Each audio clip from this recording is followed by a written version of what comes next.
सप्तऋषियों के समझाने तथा मेरु आदि के कहने से पत्नी सहित हिमवान का शिव के साथ अपनी पुत्री के विवाह का निश्चय करना तथा सप्तऋषियों का शिव के पास जा उन्हें सब बताकर अपने धाम को जाना। ब्रह्मा जी कहते हैं, नारद, तदंतर वशिष्ठ ने प्राचीन काल में राजा अनर्णय के द्वारा अपनी कन्या पद्मा का पिप्पलाद के साथ विवाह करने की तथा धर्म के वरदान से पिप्पलाद के तरुण अवस्था, रूप, गुण, सदा स्थिर रहने वाले यौवन, कुबेर और इंद्र से भी बढ़कर धन, ऐश्वर्य, भक्ति, सिद्धि एवं समता प्राप्त करने की तथा पद्मा के स्थिर यौवन, सौभाग्य, संपत्ति एवं भर्ता के द्वारा परम गुणवान 10 पुत्रों के प्राप्त करने की कथा सुनाकर कहा, शैलेंद्र, तुम मेरे कथन के सार तत्व को समझकर अपनी पुत्री पार्वती का हाथ महादेव जी के हाथ में दे दो और मैना सहित तुम्हारे मन में जो क्रोश है उसे त्याग दो। आज से 1 सप्ताह व्यतीत होने पर अत्यंत शुभ और दुर्लभ मुहूर्त आने वाला है। उस समय चंद्रमा लगन के स्वामी होकर अपने पुत्र बुध के साथ लगन में ही स्थित होंगे। उनका रोहिणी नक्षत्र के साथ योग होगा। चंद्रमा और तारे शुद्ध होंगे।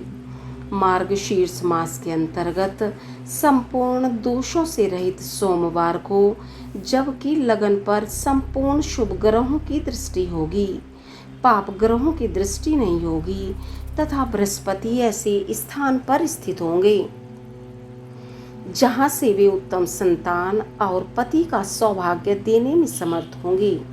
ऐसे मुहूर्त में तुम अपनी कन्या मूल प्रकृति ईश्वरी जगदम्बा पार्वती को जगत पिता भगवान शिव के हाथ में देकर कृतार्थ हो जाओगे।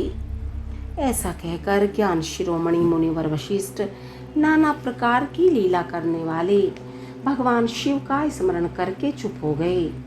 वशिष्ठ जी की बात सुनकर सेवकों और पत्नी सहित गिरिराज हिमालय बड़े विस्मित हुए और दूसरे दूसरे पर्वतों से बोले। हिमालय ने कहा, गिरिराज मेरु, साह्य, गंधमादन, मंदराचल, मैनाक और विंध्याचल आदि पर्वतेश्वरों, आप सब लोग मेरी बात सुने। वशिष्ठ जी ऐसी बात कह रहे हैं, अब मुझे क्या करना चाहिए, इस बात का विचार करना है। आप लोग अपने मन से सब बातों का निर्णय करके जैसा ठीक समझे वैसा करें। हिमाचल की यह बात सुनकर सुमेरु आदि पर्वत भली भांति निर्णय करके उनसे प्रसन्नता पूर्वक बोले। पर्वतों ने कहा, महाभाग, इस समय विचार करने से क्या लाभ। जैसा ऋषि लोग कहते हैं उसके अनुसार ही कार्य करना चाहिए। वास्तव में यह कन्या देवताओं का कार्य सिद्ध करने के लिए ही उत्पन्न हुई है। इसने शिव के लिए ही अवतार लिया है, इसलिए यह शिव को ही दी जानी चाहिए। यदि इसने रुद्रदेव की आराधना की है और रुद्र ने आकर इसके साथ वार्तालाप किया है तो इसका विवाह उन्हीं के साथ होना चाहिए। ब्रह्मा जी कहते हैं, नारद, उन मेरु आदि पर्वतों की यह बात सुनकर हिमाचल बड़े प्रसन्न हुए और गिरिजा भी मन ही मन हंसने लगी। अरुंधति ने भी अनेक कारण बताकर, नाना प्रकार की बातें सुनाकर और विविध प्रकार के इतिहासों का वर्णन करके मैना देवी को समझाया। तब शैल पत्नी मेनका सब कुछ समझ गई और प्रसन्न चित्त हो उन्होंने मुनियों को, अरुंधति जी को और हिमाचल को भी भोजन कराकर स्वयं भोजन किया। तदंतर ज्ञानी गिरिश्रेष्ठ हिमाचल ने उन मुनियों की भली भांति सेवा की। उनका मन प्रसन्न और सारा भ्रम दूर हो गया था। उन्होंने हाथ जोड़कर प्रसन्नता पूर्वक उन महर्षियों से कहा। हिमालय बोले, महाभाग सप्तऋषियों, आप लोग मेरी बात सुने। मेरा सारा संदेह दूर हो गया। मैंने शिव पार्वती के चरित्र सुन लिए। अब मेरा शरीर, मेरी पत्नी मैना, मेरे पुत्र पुत्री, रिद्धि सिद्धि तथा अन्य सारी वस्तुएं भगवान शिव की हैं, दूसरे किसी की नहीं। ब्रह्मा जी कहते हैं, नारद, ऐसा कहकर हिमाचल ने अपनी पुत्री की ओर आदर पूर्वक देखा और उसे वस्त्र आभूषणों से विभूषित करके ऋषियों की गोद में बिठा दिया। तत्पश्चात वे शैलराज पुनः प्रसन्न हो उन ऋषियों से बोले, यह भगवान रुद्र का भाग है, इसे मैं उन्हीं को दूंगा, ऐसा निश्चय कर लिया है।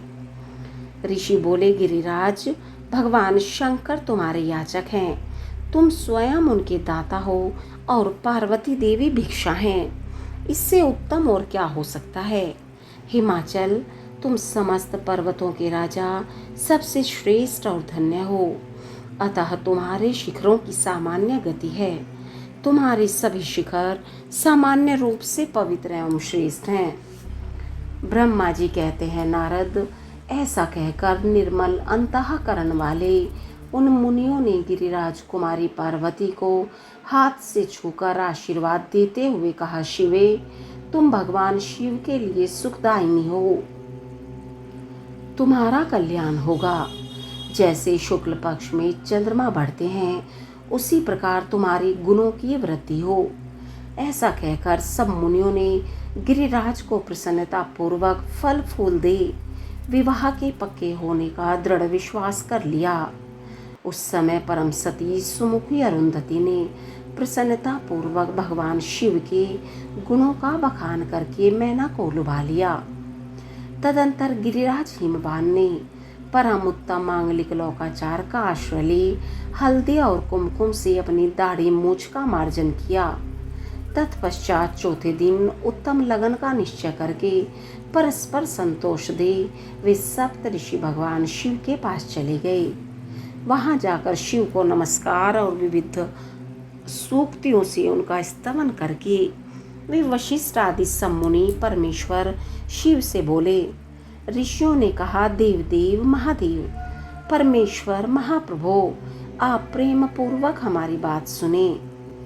आपके इन सेवकों ने जो कार्य किया है उसे जान लें। महेश्वर, हमने नाना प्रकार के सुंदर वचन और इतिहास सुनाकर गिरिराज और मैना को समझा दिया है।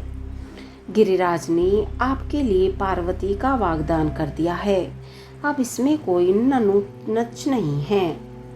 अब आप अपने पार्षदों तथा देवताओं के साथ उनके यहाँ विवाह के लिए जाइए। महादेव प्रभु, अब शीघ्र हिमाचल के घर पधारिए और वेदोक्त रीति के अनुसार पार्वती का अपने लिए पाणी ग्रहण कीजिए। सप्त ऋषियों का यह वचन सुनकर लोकाचार परायण महेश्वर प्रसन्नचित हो हंसते हुए इस प्रकार बोले। महेश्वर ने कहा, महाभाग सप्त ऋषियों, विवाह को तो मैंने न कभी देखा है और न सुना ही है। तुम लोगों ने पहले जैसा देखा हो उसके अनुसार विवाह की विशेष विधि का वर्णन करो। महेश्वर के उस लौकिक शुभ वचन को सुनकर वे ऋषि हंसते हुए देवादिदेव भगवान सदाशिव से बोले। ऋषियों ने कहा, प्रभु, आप पहले तो भगवान विष्णु को विशेषतः उनके पार्षदों सहित शीघ्र बुला लें, फिर पुत्रों सहित ब्रह्मा जी को, देवराज इंद्र को, समस्त ऋषियों को, यक्ष, गंधर्व, किन्नर, सिद्ध, विद्याधर और अप्सराओं को प्रसन्नता पूर्वक आमंत्रित करें। इनको तथा अन्य सब लोगों को यहाँ सादर बुलवा लें।